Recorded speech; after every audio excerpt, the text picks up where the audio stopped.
এক বর্ষার সন্ধ্যায় সোনাপুর গ্রামে দুইজন মানুষ মুরলীর চায়ের দোকানে বসেছিল। তাদের মুখ দেখে স্পষ্ট বোঝা যাচ্ছিল যে তারা খুবই মন খারাপ করেছে। আজ যেখানে সবাই মিলে মুরলীর চা 2-3 কাপ খেয়ে নিত, সেখানে আজকেও 1 কাপ চাও খায়নি। গ্রামের বর্তমান সমস্যাকে নিয়ে সবাই খুব অস্থির ছিল। এই সময় গ্রামের বর্তমান হেডমাস্টার গোপাল মাস্টার সেখানে মুরলীর চায়ের দোকানে এসে পৌঁছালেন।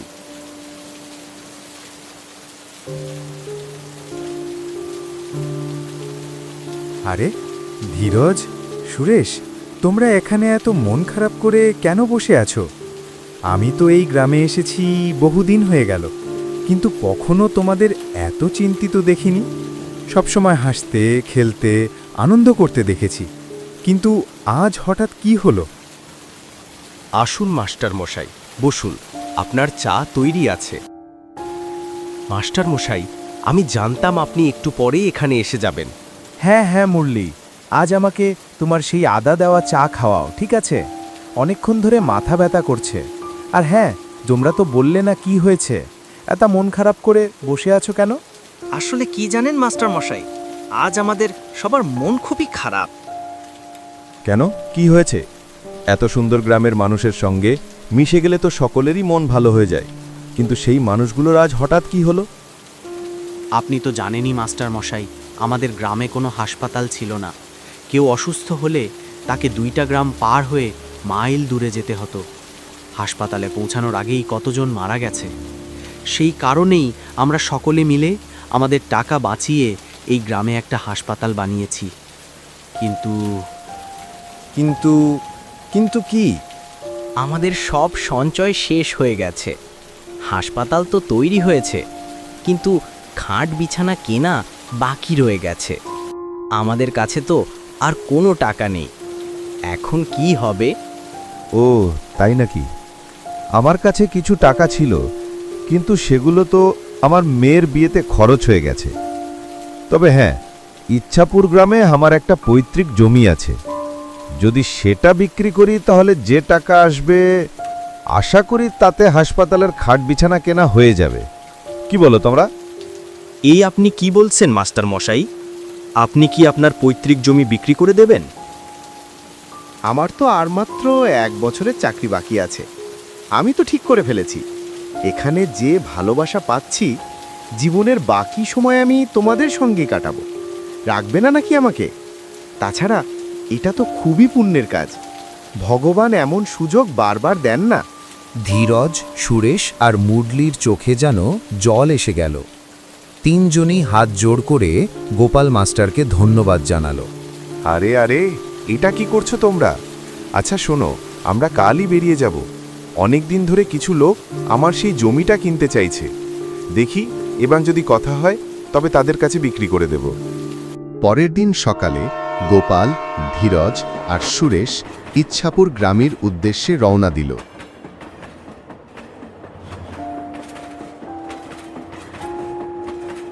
যখন তারা ট্রেনে ছিল, বাইরে প্রচণ্ড বৃষ্টি হচ্ছিল।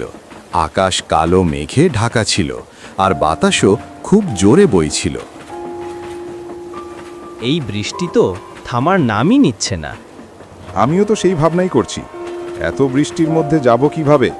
সেখানে তো একটা নদীও পার হতে হবে। আপনার গ্রাম কি স্টেশন থেকে অনেক দূরে? স্টেশনে নেমে প্রথমে আমাদের নদীর ধারে পৌঁছাতে হবে, তারপর সেখান থেকে নৌকা নিয়ে নদী পার হয়ে যেতে হবে। এভাবেই কথা বলতে বলতে সময় কেটে গেল। শেষমেশ যখন তারা 3 জন স্টেশনে পৌঁছালো, তখন সন্ধ্যা হয়ে গিয়েছিল।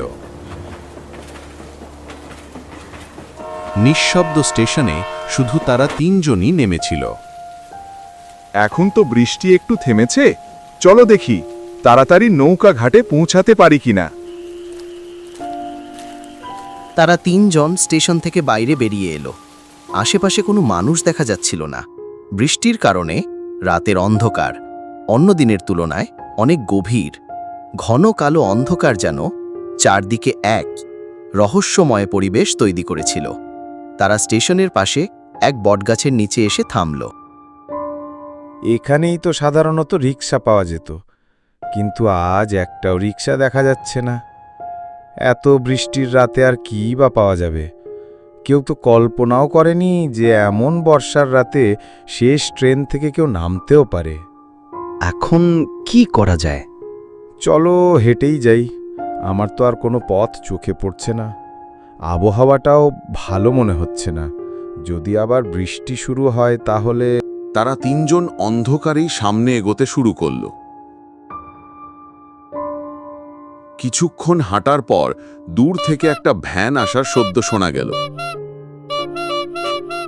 মনে হচ্ছে একটা ভ্যান রিক্সা এদিকে আসছে। আরে থামো থামো!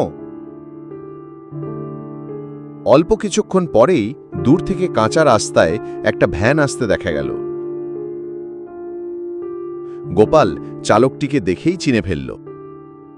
আরে বিজয় দাদা, আপনাকে দেখে কত মাস হয়ে গেল। লোকটা কিছুক্ষণ গোপালের দিকে তাকিয়ে থেকে বলল, আরে গোপাল, কেমন আছো? বাড়ি যাচ্ছ নাকি? হ্যাঁ বিজয় দাদা, আমি তো ভালো আছি। এরা দুজন ধীরজ আর সুরেশ। আমি যে গ্রামে এখন মাস্টারি করি, এরা সেই গ্রামেরই মানুষ। আমরা সবাই এখন আমার বাড়ির দিকেই যাচ্ছিলাম। বিজয় দাদা, আপনি কি আমাদের নদীর ধারে পৌঁছে পেবেন? তাহলে আজ রাতের শেষ নৌকোটা পাওয়া যাবে। বিজয় বলল, এই বর্ষার রাতে নৌকা পাওয়া যাবে? আচ্ছা, চলো দেখি। বসো। চলো ধীরজ, চলো সুরেশ, ওঠো। এটাই শেষ সুযোগ। যদি এটা মিস করি তবে সারা রাত এখানেই থেকে বৃষ্টিতে ভিজতে হবে। চলো চলো। সবাই ভ্যানে গিয়ে বসে পড়ল। অন্ধকারেই ভ্যানটা সামনে চলতে শুরু করল। কিছুক্ষণ পর গোপাল বিজয়কে জিজ্ঞেস করল, তোমার তো এত বয়স হয়ে গেছে বিজয় দাদা, তবুও তুমি এখনো ভ্যান চালাও। তোমার কষ্ট হয় না? কষ্ট, হ্যাঁ, আগে হতো, এখন আর হয় না। এর মানে কি? সেটা কিছু না। তুমি তো অনেক দিন পর ইচ্ছাপুর গ্রামে এলে, আমাদের তো একেবারে ভুলেই গিয়েছ। না না, তেমন নয় বিজয় দাদা।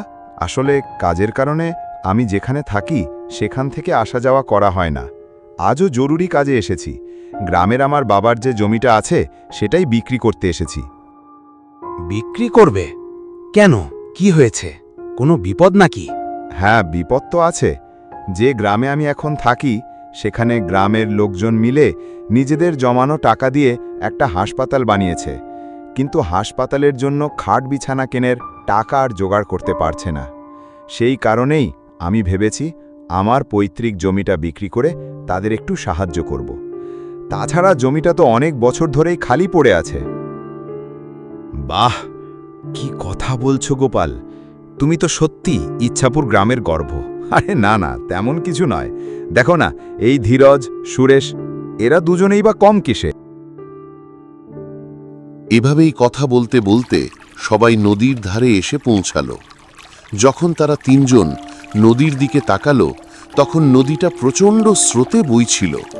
যেই নদী সব সময় শান্ত থাকত, আজ একেবারেই আলাদা লাগছিল।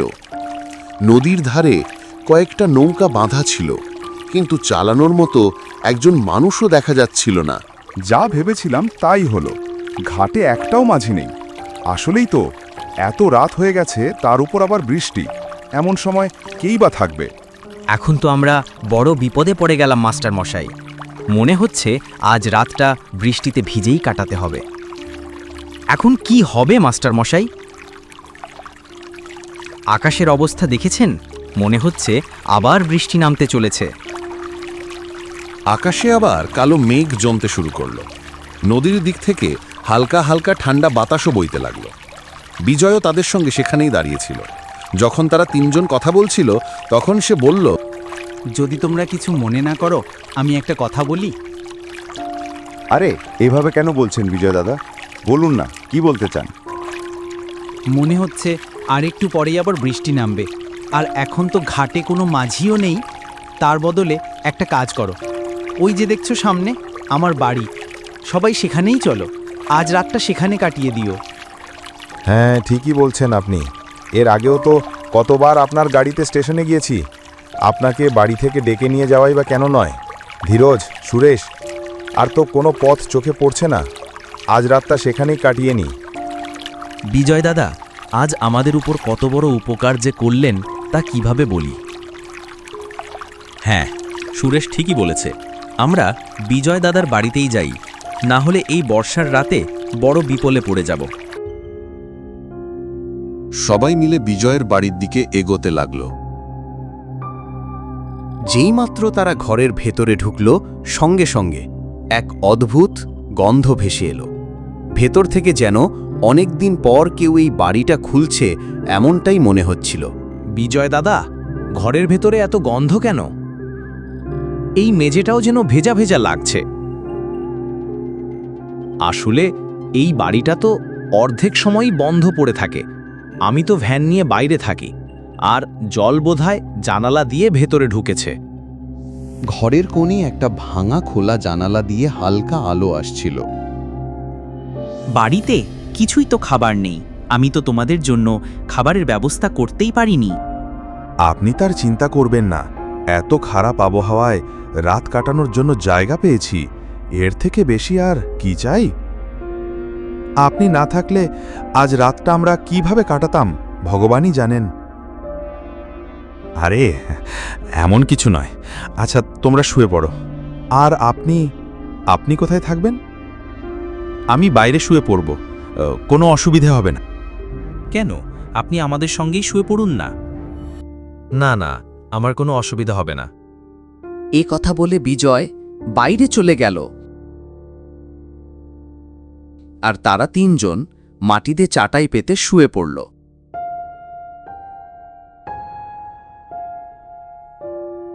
গভীর রাতে হঠাৎ গোপালের চোখ খুলে গেল। এক অদ্ভুত শব্দ আসছিল, যেন বাড়ি থেকে কিছুটা দূরে কেউ মাটি খুঁড়ছে। গোপাল প্রথমে তো বিষয়টা উপেক্ষা করছিল, কিন্তু শব্দটা ক্রমে আরো জোরে হতে লাগল। এই শব্দটা কোথা থেকে আসছে? চোর আসলো নাকি? গোপাল তাড়াতাড়ি উঠে জানালার পাশে এসে বাইরে তাকালো।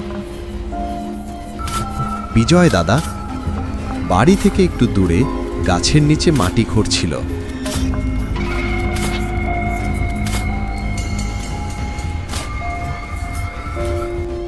সুরেশ, ধীরজ, ওঠো, তাড়াতাড়ি ওঠো। আমার এখানে কিছু ঠিক লাগছে না। ধীরজ আর সুরেশ দুজনেই ঘুম থেকে জেগে উঠল। গোপাল দুজনকেই জানালার কাছে ডাকল। আরে, বিজয় দাদা কোথায় গেল? একটু আগেই তো এখানেই ছিল।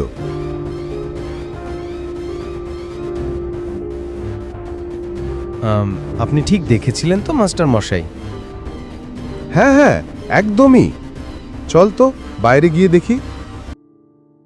টানা তিনজন বাড়ির পেছনের গাছের দিকে এগিয়ে গেল। দেখো, এখানে গাছের নিচে মাটির উপর কিছু আছে।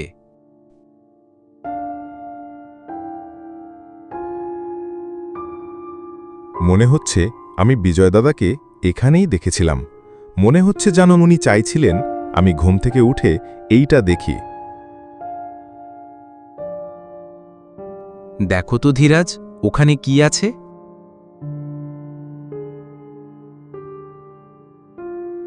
মাটিকে হাত দিয়ে একটু সরাতেই ধীরজ দেখতে পেল টাকায় ভরা একটা কলসি। আরে, এর ভেতরে তো অনেক টাকা আছে। সত্যি, কিন্তু এটা কার টাকা? বিজয় দাদাও কোথায় যেন চলে গেলেন। ঠিক আছে, ওটা অন্য কারোর টাকা, আমাদের তার প্রয়োজন নেই। যেমন ছিল তেমনই ভালো করে রেখে দাও আর সেখান থেকে চলে আসো। ঠিক সেই মুহূর্তে গাছটা যেন কেঁপে উঠল। তিনজন উপরে তাকিয়ে দেখল সেখানে লম্বা পাওয়ালা একটা ভয়ঙ্কর ভূত মুখোশ পরে বসে আছে।